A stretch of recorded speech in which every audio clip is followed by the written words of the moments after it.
वो नहीं, वो मैंने कैंसिल कर दिया। अच्छा, before I call Honourable Minister Dr. M. Veerappa Moily to resume his speech, I have to inform the honourable members that the time allotted for discussion of the bill has already been exhausted. If the House agrees, we may extend the time till the bill is disposed of. I hope the House is agreed. पिछले बार महामाननीय मंत्री जी इस पर जवाब दे चुके थे। नहीं। सुन लिया जाए। और उन्होंने आग्रह किया था मेंबर से कि इसको वापस ले लिया जाए। वो बोलने के लिए जब हुए तब तक समय खत्म हो गया। और इस पर जितना समय आप दिए उस पर काफी 4 गुना समय इस पर बहस हो गया। और निजी गैर सरकारी विधेयक में ज्यादा से ज्यादा और विधेयक लोगों के रहते हैं, वो लिए जाए। इसलिए इसकी भी समय सीमा निर्धारित होनी चाहिए। यह नहीं कि एक विधेयक पर 3-3 सत्र तक बहस चलते रहे और आगे कुछ विधेयक न आए। Honourable member Hukumdev ji, honourable minister want to speak more, so we may certainly we can allow him. Please, Honourable Minister.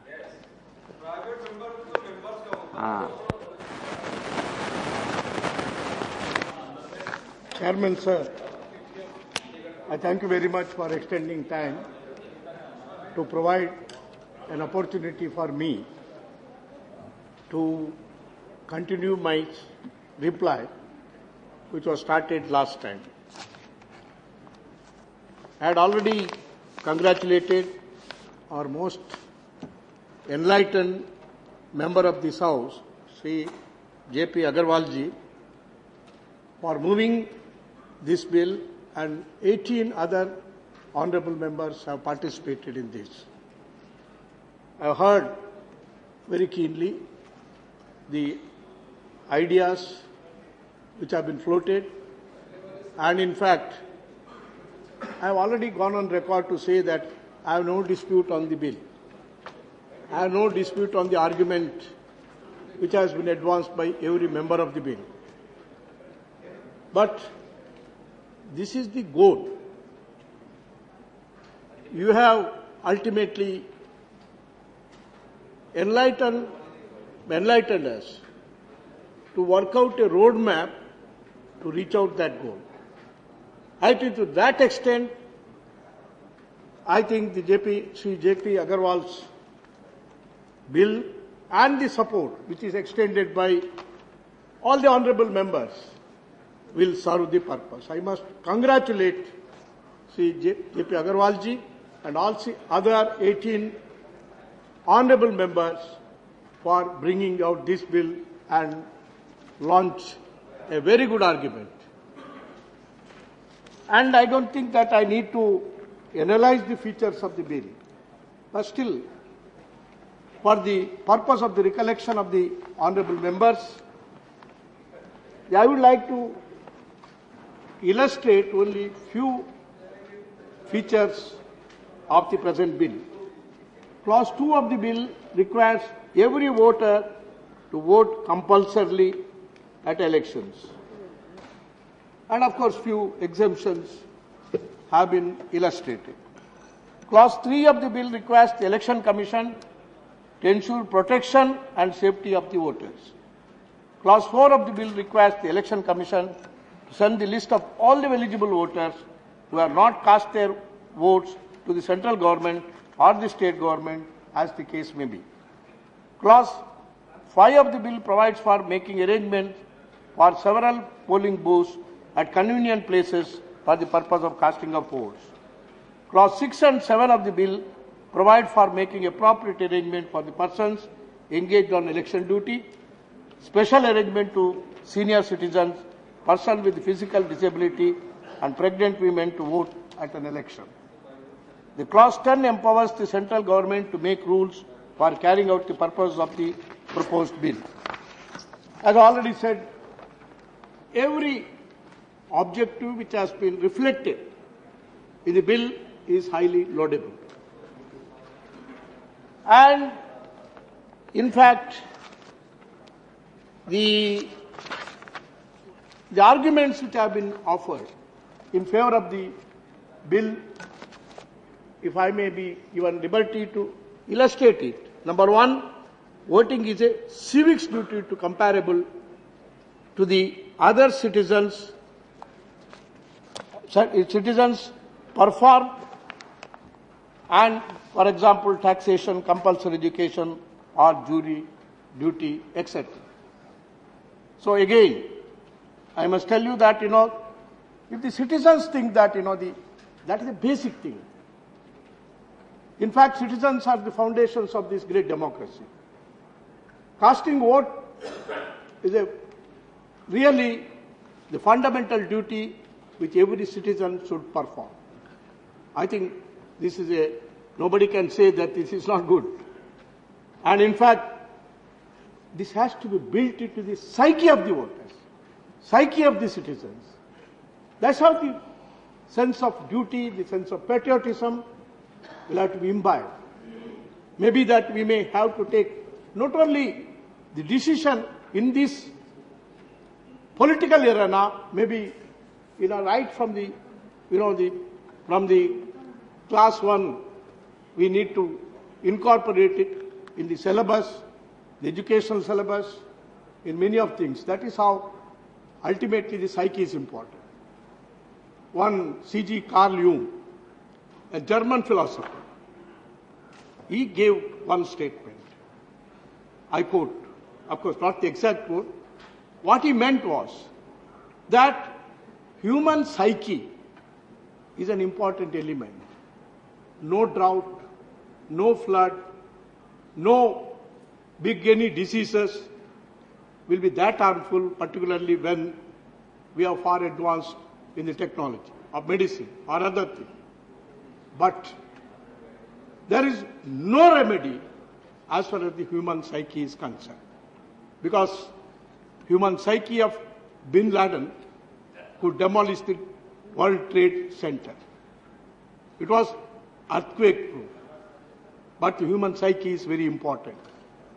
And in fact, we need to develop that kind of human psyche, how we can live with democracy, breathe with democracy, how we can definitely cultivate that kind of cultivate a habit to vote.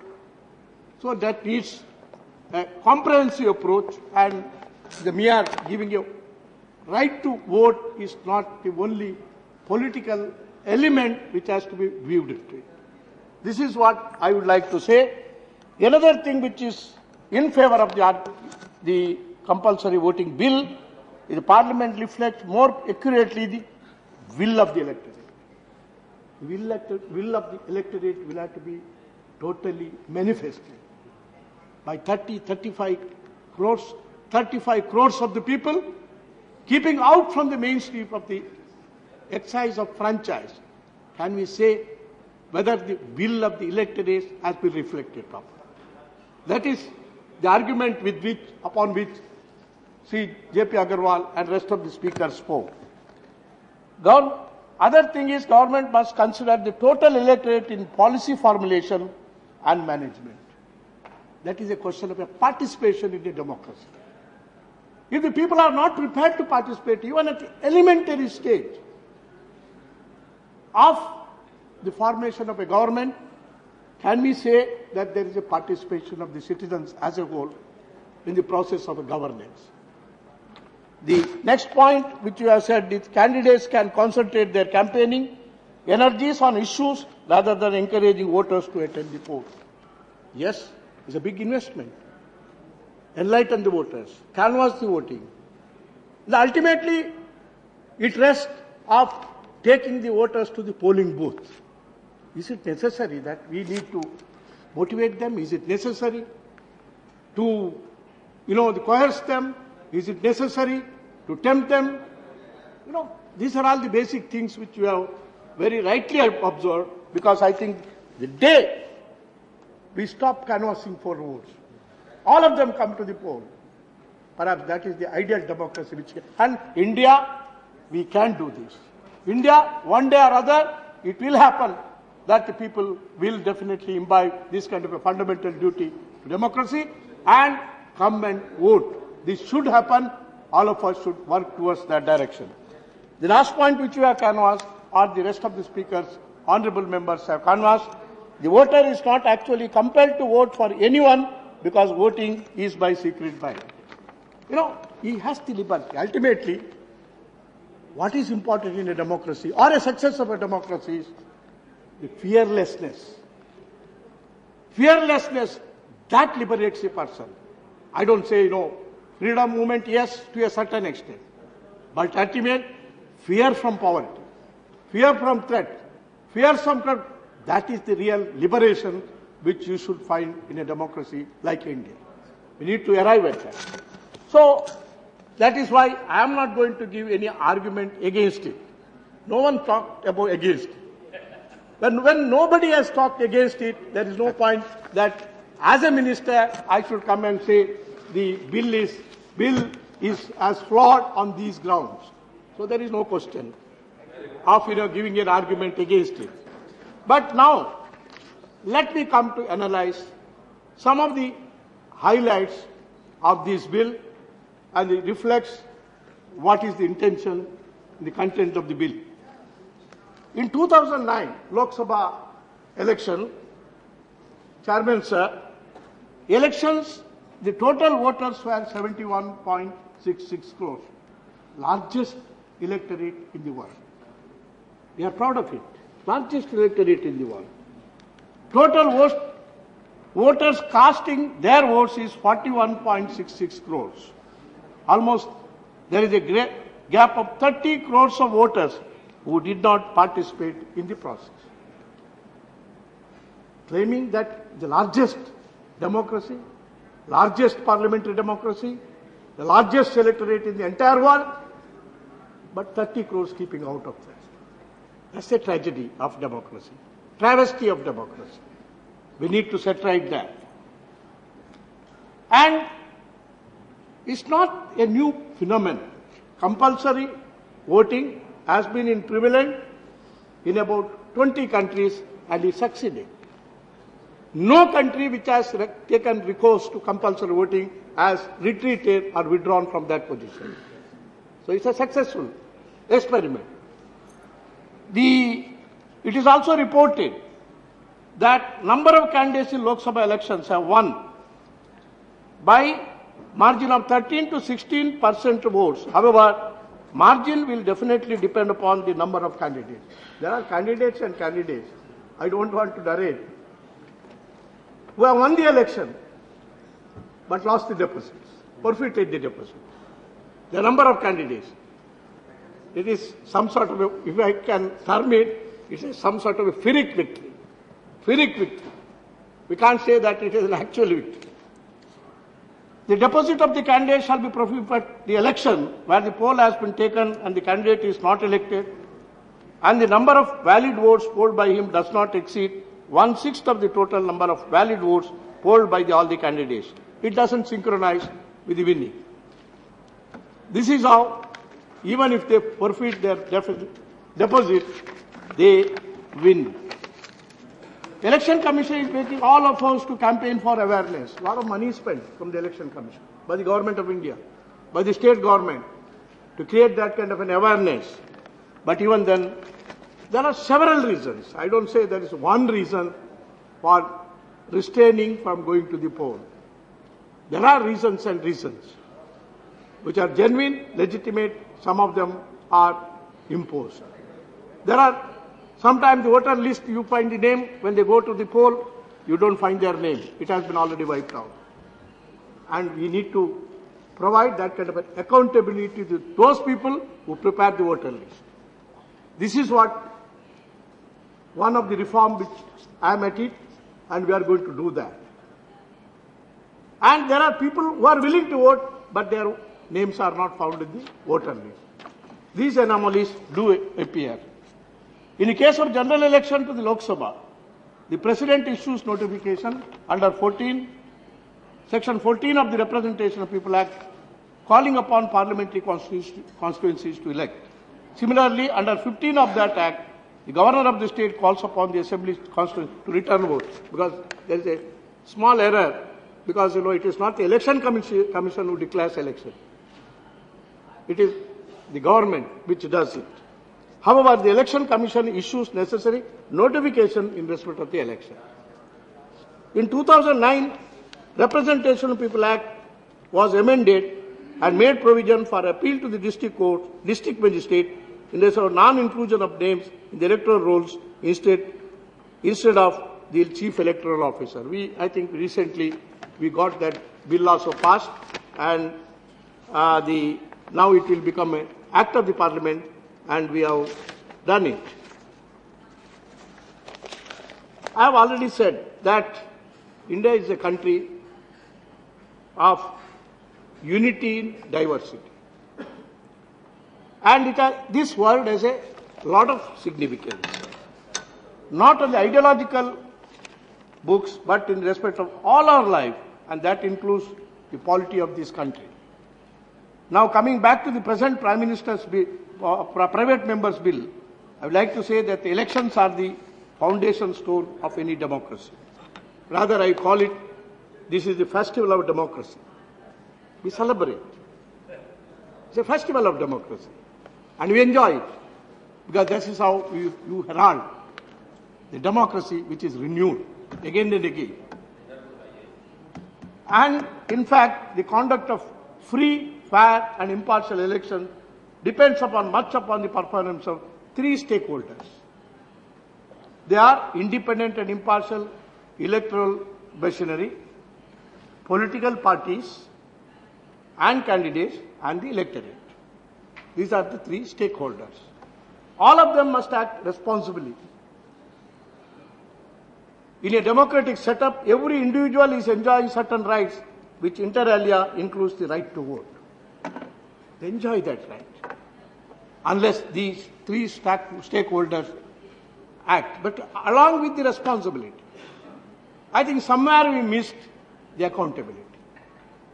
This is what I am going to address in the days to come, when I am coming forward with a national consultation on a comprehensive electoral reforms, which I may hold it within 2 or 3 months.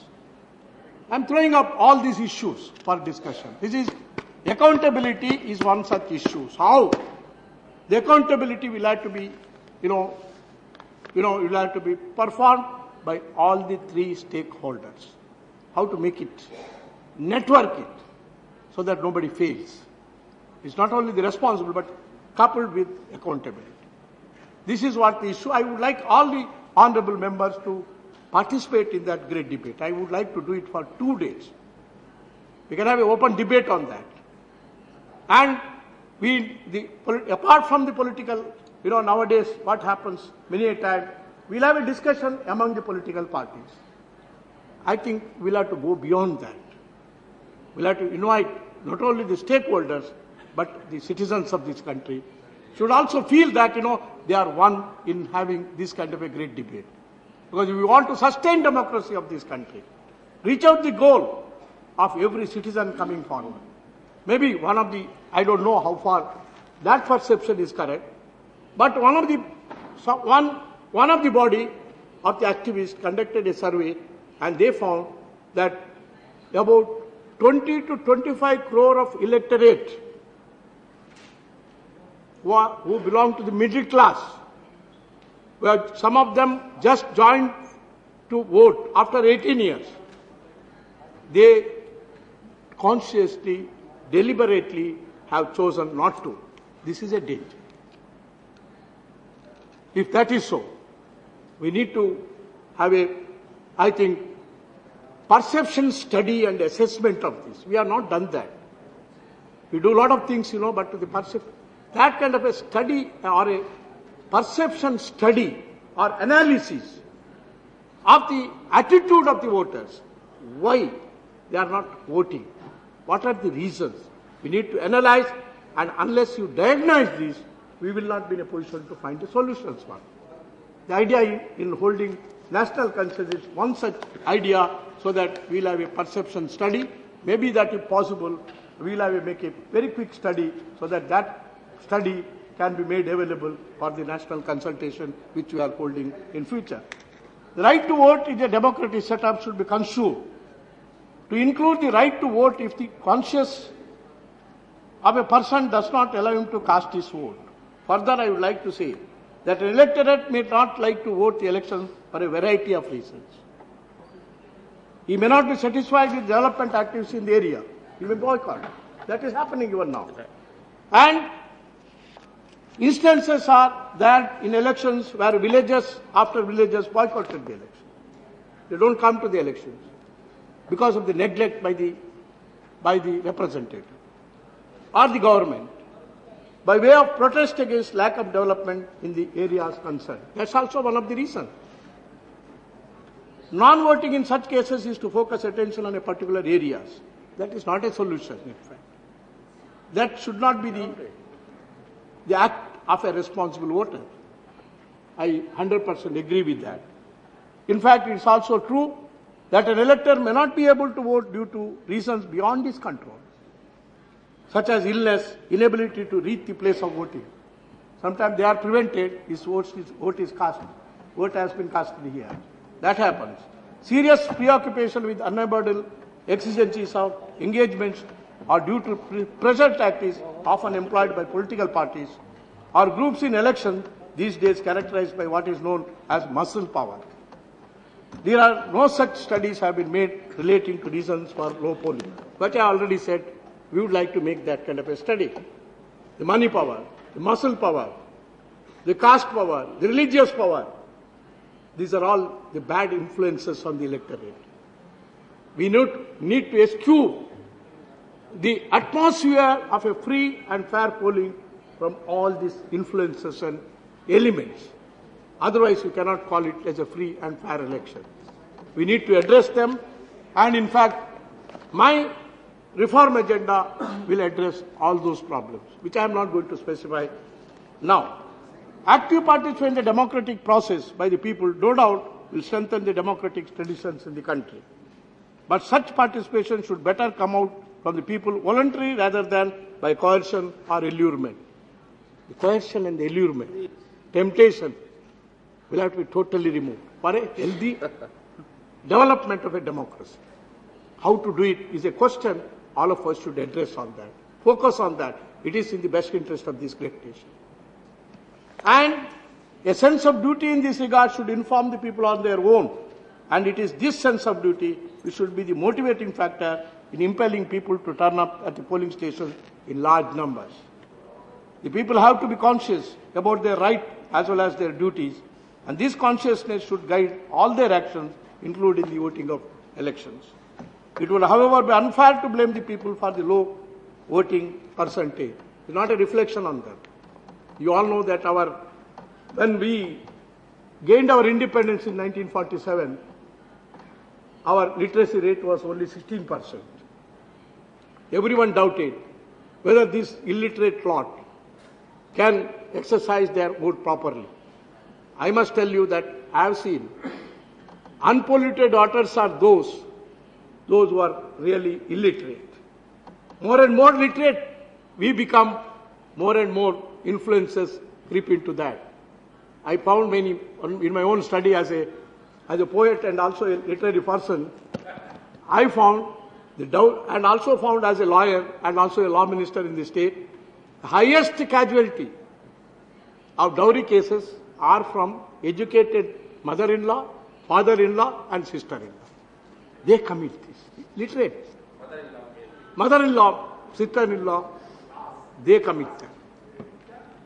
And in fact, education, sometimes we say illiteracy is a bane of the society and India. What do you say for this? Literacy, is it a bane or a blessing? I don't know. No, I never said that. I never said, I posed a question to you. I am questioned to the entire country. I am telling you, with our experience. This is what is happening. More and more we educate. Now I find it is so shocking that the casteism among those literate persons are more. They think caste will get them political advantage, caste will get them the social advantage, caste will get them the economic advantage. Very deep. It is getting deeper into that. That can be dangerous. And no, I think I have not said, I am supporting it. I am not supporting both the sides. It says we are not prepared for it. Pardon? Honorable Minister says we are not yet prepared for No, I never compulsory voting. No, I said I am prepared. But the question is, these are all the, we have to analyze all this. Constraints. Yeah, constraints. And we need to, I think we need to, ultimately, we need to do a lot of things. That's right. Understanding the ground realities, we need to cleanse the environment, which can be done. It's not impossible to do it if all of us put our mind together. Not impossible. I already started with saying human psyche. This is what we need to address it. It would be, however, be unfair to blame the people. I said, I'm not blaming the people. And there are examples that the voters, barring sporadic incidents of total abstinence from voting, have turned up in large numbers at election booths, even braving risk to life to cast their votes at all elections.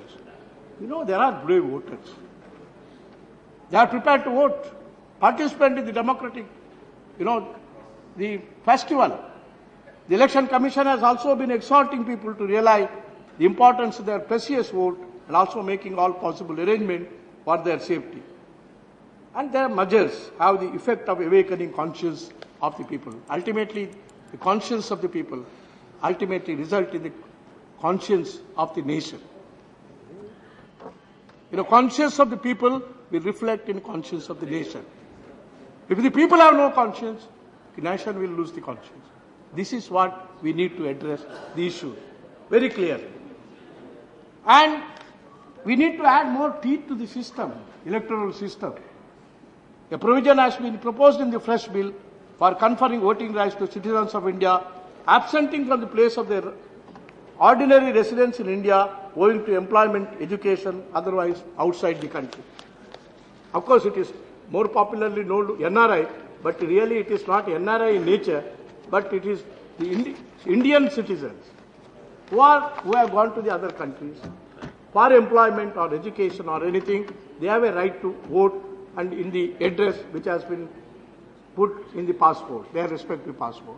This is the bill which has been already cleared by the Standing Committee, and hopefully after I get the approval from the GOM as clear, it is coming before the Cabinet. Hopefully I will bring that bill in the next lakhs and lakhs of people.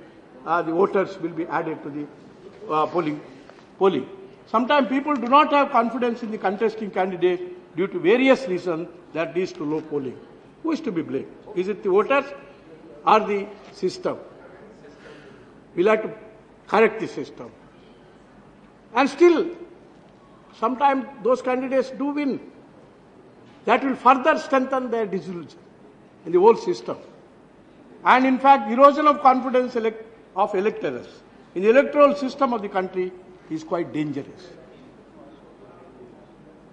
for the country. But any attempt to force the voters to compulsorily cast their vote without making them feel that they have the option of voting for candidates with a clean image who will really work for them will be fatal for democracy. So we need to address it. And more of such strife may be added, then what will happen? That, sometimes that kind of a discontent, that kind of a disillusion, the frustration may be a volcano which is boiling and may erupt, and that will be more dangerous to the democracy of the country. We need to prevent that. We need to address that. And that's why, even they find that their aspirations are not really met. This will be